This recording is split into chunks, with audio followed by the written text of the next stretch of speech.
Hello বন্ধুরা, আমি এসে গেছি রিক্তা আজকের একটা নতুন ভিডিও নিয়ে।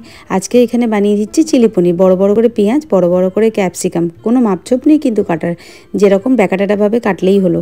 আর এখানে সবথেকে বেশি পরিমাণে নিতে হবে রসুন। আসলে কিন্তু চাইনিজ খাবারের রসুনের ব্যাপারটাই বেশি থাকে। আর একটু আদা কুচিয়ে নিয়েছিলাম। আর এখানে পনিরগুলো ছোটো ছোটো করে কিউব করে নিচ্ছি।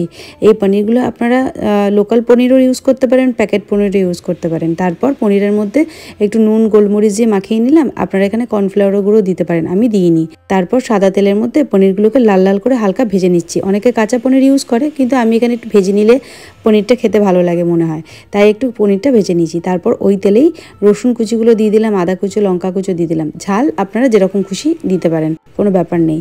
আর এখানে যে বড় বড় ডুমো ডুমো যে পেঁয়াজগুলো রেখেছিলাম, ওই পেঁয়াজগুলো কিন্তু সব দিয়ে দিলাম। একটু চিনি দিয়ে দিলাম যাতে রঙটা আসে ভালো। তারপর যে ব্যাকাটাভাবে যে ক্যাপসিকামগুলো কেটেছিলাম, ওই ক্যাপসিকামগুলো অল্প অল্প করে আস্তে আস্তে দিয়ে দিলাম।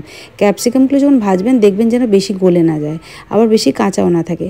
তো মোটামুটি এই নেড়ে চেড়ে একটুখানি ভেজে নিচ্ছিলাম। তারপর একটু নুন দিয়ে দিলাম, বেশি পরিমাণে গোলমরিচ। আপনারা ঝাল যেমন খাবেন সেরকম স্বাদ অনুযায়ী দেবেন। তারপর একটু খানিকক্ষণ চাপা দিয়ে আবার একটুখানি নেড়ে চেড়ে নিয়ে তারপর soya sauce, vinegar, green chilli আর টমেটো কেচাপ দিয়ে ভালো করে নেড়ে চেড়ে নিচ্ছি। এটা আপনারা পরিমাণ মতো দেবেন। এখানে আমি কোনো 1 চামচ 2 চামচভাবে দিইনি। টেস্ট করে আপনারা দেখবেন, যদি কম হয় পরে আবার অ্যাড করতে পারেন। এরকমভাবে কিছুক্ষণ আমি এটাকে কষিয়ে নিচ্ছি। আর একবার সবজিটা একটু কাঁচা কাঁচা ছিল বলে আমি একবার দুবার 1 মিনিট 2 মিনিটের জন্য চাপা দিয়ে একটুখানি ভেজে নিচ্ছিলাম। ভেজে নেওয়ার পর ওই 1 কাপ বড় কাপ নিয়েছি, জলের মধ্যে কর্নফ্লাওয়ার দিয়েছি, দিয়ে ওটাকে এবার মিশিয়ে এর মধ্যে দিয়ে দিলাম।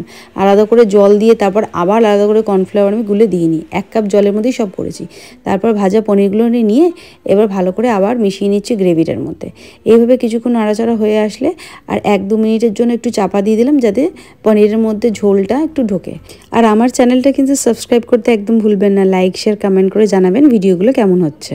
তারপর এই করে আমার দেখলাম যে টেস্টটা মোটামুটি ঠিক ছিল। একটু সয়া সসটা দিলে একটু ভালো হতো, তাই আবার একটুখানি সয়া সস দিয়ে দিলাম। আপনারা টেস্ট করে দেখবেন, পরে যদি মনে হচ্ছে সসটা কম হচ্ছে বেশি হচ্ছে তারা দিতে পারবেন। আজকের মতো ভিডিও শেষ, আবার দেখা হবে আরেকটা নতুন ভিডিও নিয়ে।